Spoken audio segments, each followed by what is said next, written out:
We must journey back to she who carved this board. Grant from ScreenRant. How you doing this morning, Jamie?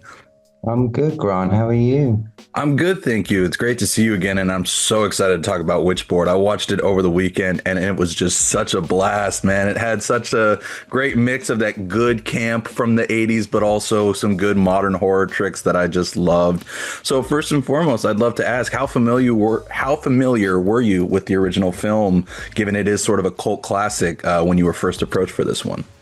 I'm going to show my ignorance here, Grant. I wasn't familiar with the original at all, not even remotely in the slightest. I mean, obviously, as you know, like, I'm a horror fan, and I've, obviously doing that show that I do for Netflix, I dove into a lot of 80s horror for reference within that, but Witchboard was always one that passed me by.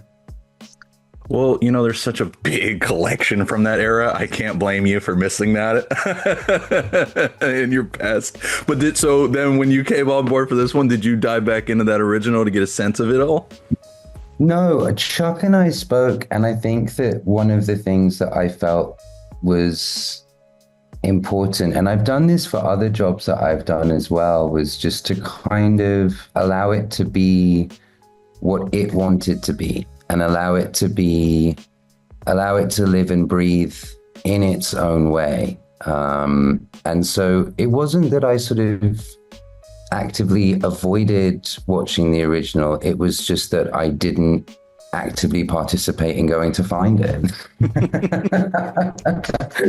No, I like that approach though, because this one does, like, it feels so much its own as much as a sort of homage to the original, that I think that's a great approach. And your character, Babtiste, is such a fascinating one to watch. We see him presenting himself as sort of nerdy in public, but then as we see in private, very different. What was it like finding those two very different sides of him, both during production and in your conversations with Chuck?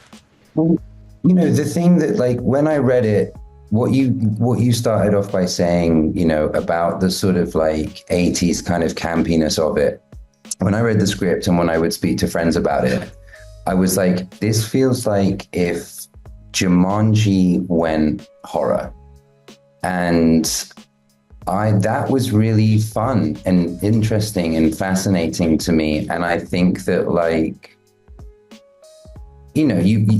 there's no way that you can read that character on the page and not go, you can't make that anything other than larger than life. It just has to be, like, it has to feel that way. And Chuck and I went backwards and forwards on, dialect, whether or not we should really lean into, like, him being, from New Orleans and kind of tried that out and tried that on for size, and then kind of ended up being, it being English and closer to who I am. And then even just like subtle things, like I was like, oh, it'd be great if, like, he, was a really, like, sort of well-educated kind of, posh boy who went to Cambridge or Oxford. That would be really fun, and that would give me a weight and a gravity and a kind of a realism to hold on to.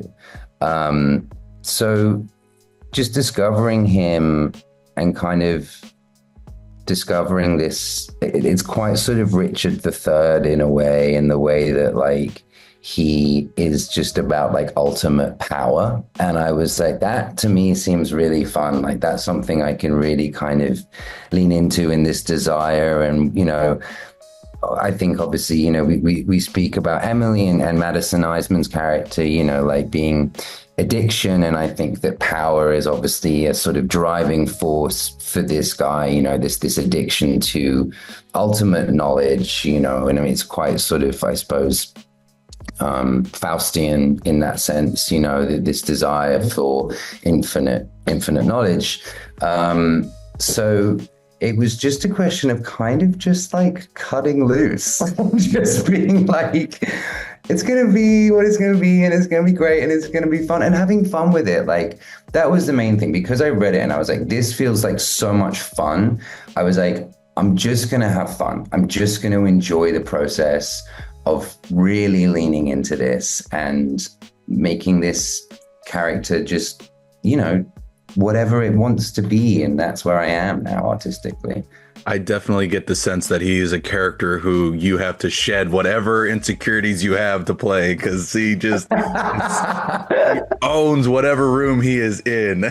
Honey, let your freak flag fly. Well, you nail it. I mean, I even think of the restaurant scene towards the end in which you just casually throw people off as they're going crazy at your table. It was such a blast to watch. Now, you talk about Emily, and that's another interesting thing about your characters. For a while, there is almost a sense of like, is he actually going to be a helpful figure to Emily, or is he still harboring some dark ulterior motive? And I'd love to hear, again, we talk about leaning into the sort of larger than life persona, but what is that like, having to rein that in a little bit so that you can hide that sort of darkness from her? Oh, hon, I hate lying on camera. Like, it's like the most terrifying thing to do as an actor is to feel like you have this ulterior motive that you can't share. It's really scary. It's a very hard place to be at. And so, when he arrives at the house, I just remember feeling like dread, just being like, oh my God, I've got to lie my way through this, and this is awful. Because ultimately, all my mind wants to do is be like, I just want the board, just give me the board, like, just please, just give it to me. And so, yeah, just kind of hiding that ulterior motive, I think, it's always scary, and you always have to sort of try and find a way in and a way around, because like it's grim. Like, it's a pretty grim experience to be like that. It's not fun. It's like gross, icky. It makes you want to go home and have a shower. It's kind of gnarly. But yeah, I think it's fun to kind of, it's fun sometimes, I think, to have those things that are just like bubbling away under the surface, just kind of like a pot that's on the boil almost,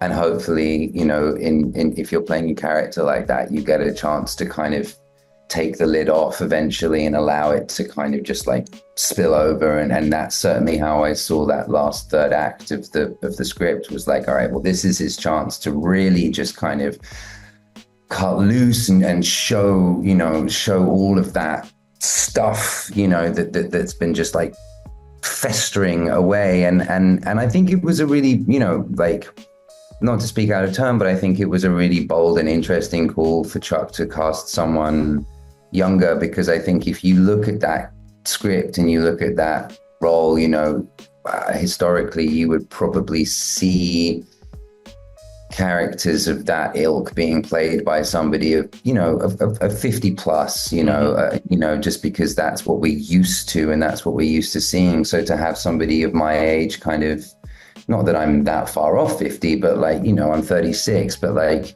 to have somebody who is like me doing that was a really nice choice, and I felt very honored to be able to do that. So yeah. I almost think that speaks to the character's ambition and his power in a way, that he has accomplished so much in those younger years. So it like you say, it's a great choice.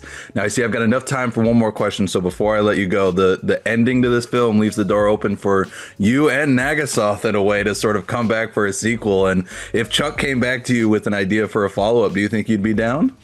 Oh, 100%, like 100%. The thing about this film and now being where I am work-wise and having worked enough in this industry, one of the things that I've really taken with me is like how it feels when you enter into something is how it's going to feel throughout the process. And when I read this, I like I said at the beginning, I just had so much fun reading it that if there were an opportunity to come back and do it again, I feel like it would be equally as fun. And of course, like, to work with Chuck was an absolute dream. And, I've been very fortunate enough to now also be working or have worked with Frank Darabont as well. So like, it was a strange way, the way in which that world worked. And And I relished the opportunity to work with somebody like Chuck, who has made such great films and really made like a really big impact on cinema and made his mark. So of course, like if he came back and was like,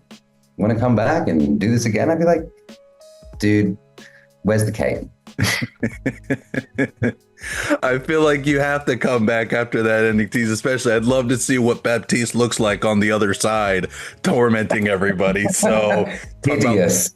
Talk about larger than life.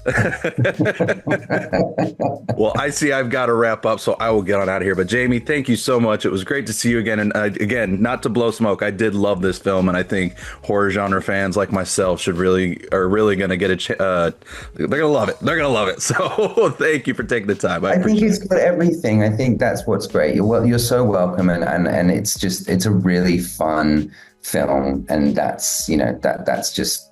It was a joy. So thank you for saying that, and I appreciate it. Absolutely. Have a great rest of your week, man.